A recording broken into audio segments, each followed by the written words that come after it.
A šta mi obično radimo? Čekajući još bolje prilike, propustimo sasvim dobro vreme.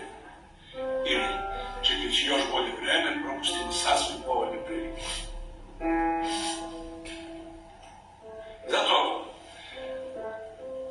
ajde da večeras ovde, sada, ne propustimo priliku, nego da iz jedne male pozorišne predstave usvojimo jedno veliko životno iskustvo. Pazite, tuđe. A to znači za nas besplatno i bezbolno. Ko je glavni lik večeras? Jedan pacijent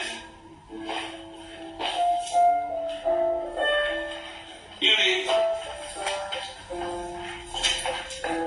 jedan lekar ili neko ko je uvek i na svakom mestu glavni lik.